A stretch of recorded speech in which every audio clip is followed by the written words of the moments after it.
আজকে শেষ রোজা ছিল আর কালকে ঈদ। ভাবলাম শেষ রোজায় একটু বেশি করেই ভাজা পোড়া আইটেম বানাই। তো এখানে আমি পেঁয়াজু ভেজে নিচ্ছিলাম।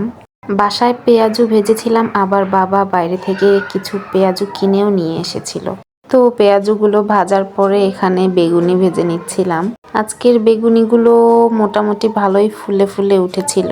লাস্ট দিনে আমার বেগুনিগুলো যে এরকম ভাবে ফুলেছে, এর জন্যই আমার অনেক হ্যাপি হ্যাপি লাগছিল। আহা, ভিডিওতে দেখেই আবার খেতে ইচ্ছে করছে, এত সুন্দর ফুললো কিভাবে। ভয়েস দিতে দিতে প্রচুর পরিমাণে ঘুম পাচ্ছে, এত ঘুম পাচ্ছে কি আর বলি। আজকে একটা নতুন জিনিস ট্রাই করেছিলাম। হঠাৎ করে মনে হলো যে এভাবে একটু বানিয়ে দেখি কেমন লাগে। তো পাউরুটি কেটে নিয়েছি আর এর ভিতরে আলু ভর্তা দিয়েছিলাম। আলুর চপ বানানোর জন্য আলু ভর্তা করেছিলাম, সেই ভর্তাই একটু কিছু পরিমাণ পাউরুটির ভিতর দিয়েছি। তারপর ভিতরে একটু ডিম দিয়েছি, তারপর আরেক টুকরা পাউরুটি উপরে দিয়েছি। তো এখানে আলুর চপ আর ডিমের চপ একটু ভেজে নিচ্ছিলাম। এরপরে এই বেসনের মধ্যেই ওই পাউরুটিটা দিয়ে ভেজে ফেলবো। এত ঘুম পাচ্ছে কি আর ভয়েস দিব। যাই হোক, এই তো পাউরুটিটা বেসনের গোলায় ভালোভাবে কোট করে নিচ্ছি। চামচে ঠিক মতো ওঠাতে পারছিলাম না, মনে হচ্ছিল হাত দিলেই ভালো হতো, কিন্তু আবার হাতে বেসন লাগাতে ইচ্ছা করছিল না, তো অনেক কষ্ট করে চামচ দিয়েই আর কি তেলে দিয়ে দিয়েছিলাম।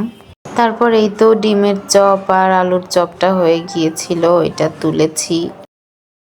ওহ সরি, পাউরুটির যে চপটা ওইটা আর কি মানে উঠানোর, তেল থেকে উঠানোর ভিডিও ক্লিপটা নেয়ার কথা সম্ভবত ভুলে গিয়েছিলাম। এখন ভয়েস দিতে এসে দেখি ওই ভিডিও ক্লিপটা নেই।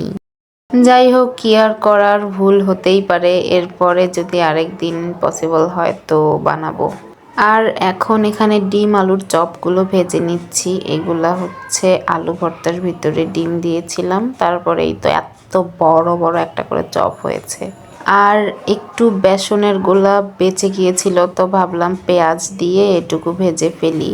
আমি এরকমই করি, যদি বেসনের গোলা বেঁচে যায় তাহলে কাঁচা পেঁয়াজ, কুচি কুচি করা পেঁয়াজ সাথে একটু মিক্স করে এভাবে করে তেলে ভেজে নেই। তো এটা খেতে মোটামুটি ভালোই লাগে, মোটামুটি না, আমার কাছে অনেক ভালো লাগে।